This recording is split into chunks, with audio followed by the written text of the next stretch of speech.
Muhammad sallallahu alaihi wasallam.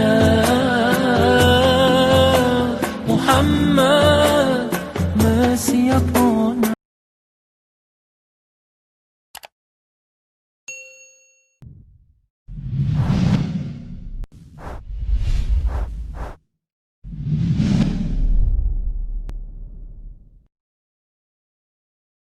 Kita akan masuk teman-teman sekalian lanjutannya, yaitu sebab lemahnya iman yang kedua. Konsistensi emosional. Kata penulis di sini, setiap manusia pasti memiliki perasaan atau emosi dan dalam kurung maksud saya emosi ya. Setiap manusia pasti memiliki perasaan dalam kurung emosi dan akal sehat kecuali manusia yang telah Allah cabut akalnya atau gila. Akan tetapi terkadang sebagian manusia tenggelam di dalam lautan emosi hingga tidak memiliki sikap bijaksana yang menyebabkan kemandulan dalam berpikir. Lalu kondisi seperti ini menyebabkan seseorang mudah melakukan kesalahan serta meninggalkan yang benar. Inilah kondisi yang dialami oleh sebagian orang yang bersikap konsisten secara emosional dalam kurung perasaan. Bukan karena keinginan sendiri atau kesadaran suci. Terkadang sikap konsisten semacam ini timbul karena dipengaruhi suatu nasihat yang ia dengar atau karena suatu kalimat yang mempengaruhi dirinya. Dan pengaruh semacam ini bersifat sementara atau temporer serta mudah hilang, terutama ketika cobaan kecil dialami oleh hatinya, hingga melemahkan sikap konsistennya, bahkan terkadang melenyapkannya sama sekali. Fakta dan pengalaman telah berkata seperti itu. Hal terpenting dalam sikap konsistensi adalah adanya kemauan kuat, kesadaran total, dan adanya kemauan keras. Orang yang memasuki wilayah konsistensi seharusnya mengetahui bahwa keselamatan dan kebahagiaan dunia akhirat dan untuk mendapatkan kecintaan Allah adalah dengan mentaatinya dan berpegang teguh pada Al-Quran dan Sunnah Rasulullah Sallallahu Alaihi Wasallam. Saya jelaskan dulu lebih jauh masalah ini. Emosi, marah adalah bagian daripada potensi yang Allah berikan. Bahkan dia bisa menjadi sesuatu yang berpahala kalau diletakkan pada tempatnya, yaitu marah atau emosi pada saat terjadi pelanggaran agama. Sebagaimana Aisyah Ummul Mukminin radhiyallahu anha berkata, Rasulullah SAW tidak pernah marah kalau berhubungan dengan hak beliau pribadi. Tapi beliau marah kalau sudah haknya Allah dilanggar. Ya.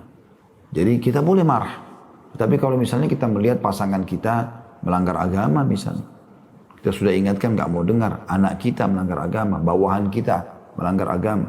Sahabat kita melanggar agama. Kita boleh mengingatkan. Dan di situ boleh marah. Tapi marah dalam arti kata juga terkontrol. Ya. Karena ada juga marah yang tercelah. Yaitu marah dalam semua keadaan. Dan ini berbahaya teman-teman, bisa menjadi seperti penyakit jiwa. Karena orang kalau sudah terbiasa selalu marah bawaannya, mukanya kelihatan tua, keriputannya banyak, ya, pikirannya tidak terarah.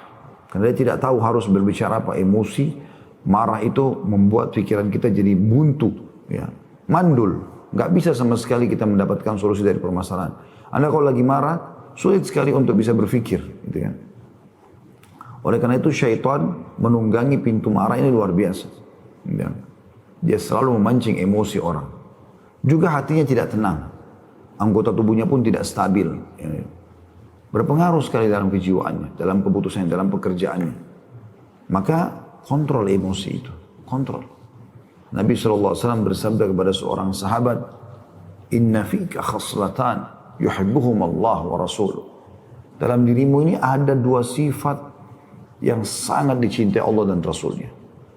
Maka sahabat ini berkata, ya Rasulullah, apakah itu ada dari diriku, dalam diriku, atau Allah memang yang memberikan kepadaku? Kata Nabi SAW, Allah memberikan kepadamu.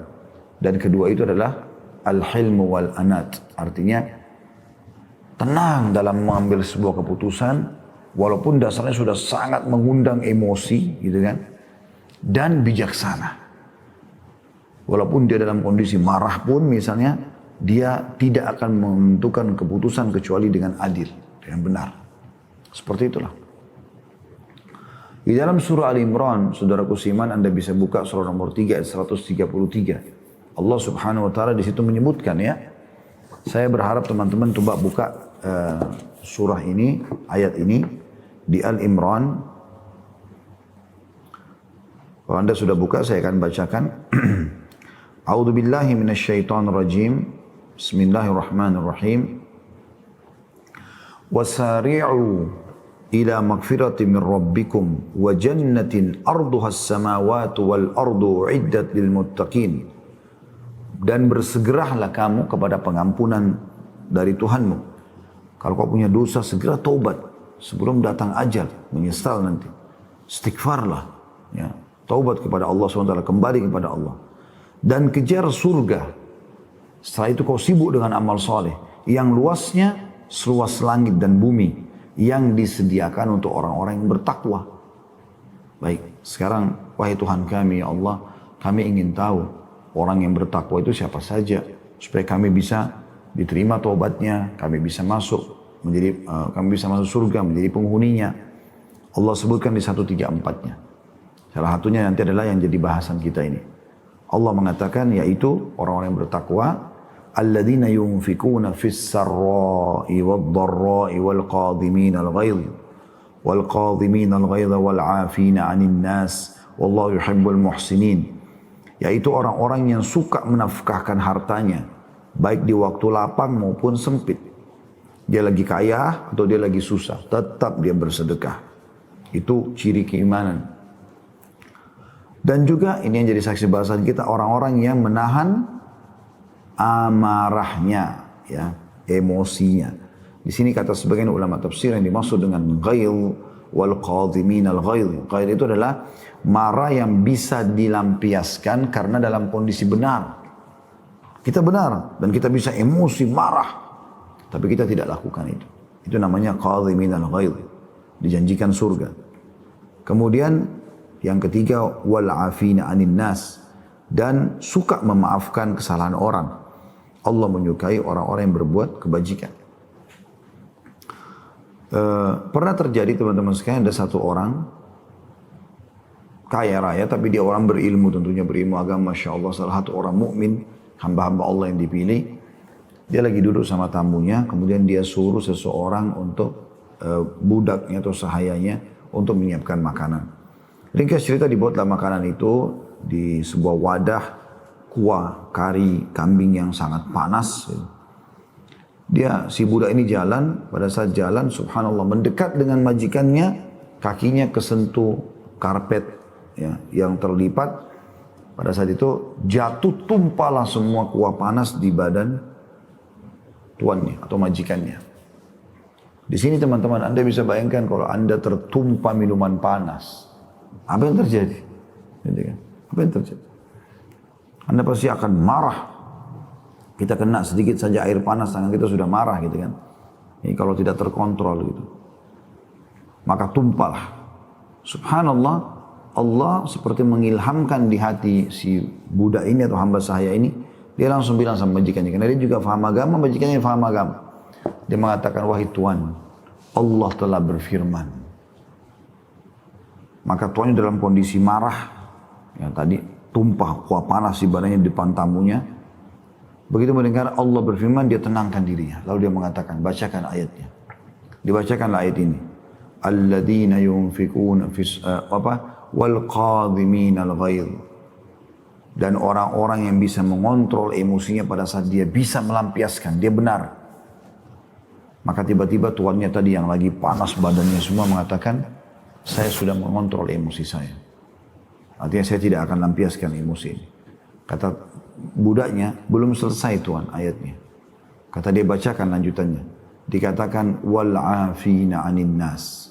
Dan orang yang suka memaafkan orang lain. Tadi Al-Imran 134. Maka tuannya dalam kondisi badannya panas, dia masih mengatakan, aku sudah memaafkan.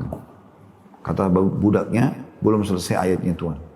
Kata majikannya, bacakan. Kata dia, wallahu yuhibbul muhsinin. Penutupan ayat 134. Dan Allah suka orang yang berbuat kebaikan. Maka tiba-tiba majikannya mengatakan, pergilah, kau telah bebas. Artinya ucapan ini membebaskan dia dari keterbudakan. Untuk menyempurnakan bahasan ayat, saya akan lanjutkan sedikit 135 dengan beberapa ayat setelahnya supaya kita ambil manfaat lebih banyak tentunya, walaupun bahasan tentang emosi tadi sudah selesai gitu ya. Yaitu bunyinya 135-nya, walladzina idza fa'alu fahishatan aw dhalamu anfusahum dzakarullah fastaghfaru lidzunubihim wa may yaghfiru dzunuba illallahu wa lam yusirru ala ma fa'alu wa hum ya'lamun. Selain 3 sifat tadi, ya, orang-orang yang, maaf, 4 sifat tadi ya, orang yang berinfak dalam kondisi sempit dan lapang, orang yang bisa mengontrol emosinya, orang yang suka memaafkan, dan Allah menyukai orang berbuat kebaikan. Ya. Kemudian yang kelima adalah, dan orang-orang yang apabila mengerjakan perbuatan keji, maksudnya adalah perbuatan dosa, begitu dia mau terjerumus atau menganiaya dirinya sendiri, maka mereka ingat akan Allah, lalu memohon ampun terhadap dosa-dosa mereka, dan siapa yang dapat mengampuni dosa selain daripada Allah, tanda tanya, dan mereka tidak meneruskan perbuatan keji itu, sedangkan mereka sudah mengetahuinya. Lalu ayat 136-nya kita tutup dengan ini, ulaika jazaohum maghfiratun min rabbihim wa jannatun tajri min tahtihal anharu khalidina fiha wa ni'ma ajrul amilin. Mereka itu balasannya ialah ampunan dari Tuhan mereka dan surga yang di dalamnya mengalir sungai-sungai, sedang mereka kekal di dalamnya, dan itulah sebaik-baik pahala orang-orang yang beramal. Juga pernah ada seorang anak muda datang kepada Nabi SAW. Kemudian dia mengatakan, ya Rasulullah, ausini, wahai utusan Allah, wasiatkan kepada aku. Maksudnya berikan aku nasihat, wasiat yang aku bisa pegangi dalam hidupku supaya aku bahagia. Maka Nabi SAW mengatakan, la taghdab, jangan kau emosi. Dia mengatakan, apalagi ya Rasulullah? Kata Nabi SAW, la taghdab, jangan kau emosi. Apalagi ya Rasulullah? Yang ketiga kali dia mengatakan, kata Nabi SAW yang ketiga kali, la taghdab, jangan kau emosi. Ya. Dan teman-teman, sekali lagi, emosi adalah potensi dalam diri, tetapi emosional yang tidak terkontrol ini berbahaya. Akhirnya orang kalau membiasakan ini ditunggangi oleh syaitan bisa merusak kejiwaannya. Ada orang subhanallah karena seringnya emosi, apa saja depannya dianggap sebuah bahan untuk emosi. Ya. Dia lagi naik mobil, ada orang melewati mobil dia, marah-marah. Haknya orang di jalan, dia mau lebih dulu. Kenapa? Kadang-kadang saya temukan ada orang begitu dulu, pernah saya temukan di jalan. Dia jalan dengan lambat tapi di sebelah kanan. Saya udah kasih tanda dim lampu mobil, nggak pindah. Saya klakson, nggak mau pindah. Subhanallah gitu. Tidak tahu kenapa. Dan uniknya, setelah lama mungkin saya klakson, saya tetap mau dia supaya bisa memahami masalah itu. Ya, karena kita melambung dari sebelah kiri mungkin ada peringatan gitu kan. Kita tetap di jalur, memang jalur cepat. Dia pindah ternyata dia kesannya marah gitu. Kayak buka jendela marah. Kan subhanallah, udah salah, kenapa harus marah gitu. Ada orang seperti itu. Ya, ada orang lebih parah lagi. Karena sukanya emosi sampai pasangannya tidak nyaman di sebelahnya. Apa saja marah, apa saja marah. Gitu. Kecuali memang itu pelanggaran yang memang pelanggaran, masuk dalam pelanggaran agama ya. Misalnya memang ya dia nusyud, istri atau suaminya memang pelaku maksiat, mungkin lah. Dia marah karena memang terjadi pelanggaran agama gitu. Tapi kalau enggak, telat sedikit bawa minuman, istri sudah dimarahin. Suami sedikit telat pulangnya sudah marah. Kenapa ini? Ada lebih parah daripada itu. Marah terhadap dirinya sendiri. Karena terlalu emosional dan dia menjadikan sebagai sebuah pola dalam hidupnya. Dia temukan memang mukanya sudah nggak nyaman untuk dilihat karena semuanya emosi. Semuanya bergaris-garis wajahnya karena semuanya marah. Dia kalau mau pakai baju, misal dia salah sendiri, kancing dia. Tadinya di sini misalnya dia ganti dengan kancing yang di bawahnya misal. Contoh. Sudah cukup dia marah pada dirinya sendiri. Atau dia mau pakai sendal, rupanya karena buru-buru terbalik sendalnya. Atau dia salah pakai sendal, dia marah dengan dirinya sendiri. Ini kenapa? Kan itu. Atau angin, kebetulan kena kencang, pintu sempat tertutup dengan keras, marah dengan angin dan pintu. Apa hubungannya? Ya sudah terjadi. Coba redam diri. Karena terbiasa dengan emosi ini akan membuat lemahnya iman. Ya. Kita akhirnya sampai pada tingkat memungkiri apa yang telah Allah SWT takdirkan. Hujan. Ya hujan lagi nih. Kok hujan terus sih? Nah kan jadi protes keputusan Allah SWT. Padahal Allah lebih tahu masalah itu. Bukan tugas kita protes. Anda kalau kerja di perusahaan lalu Anda banyak protes atasan Anda, sudah cukup Anda dipecat. Bagaimana dengan protes Allah Subhanahu Wa Taala? Bahkan Allah Subhanahu Wa Taala menakdirkan semua dengan kemahaluasan dan kemahaadilan, kemahaluasan ilmunya dan juga kemahaadilannya.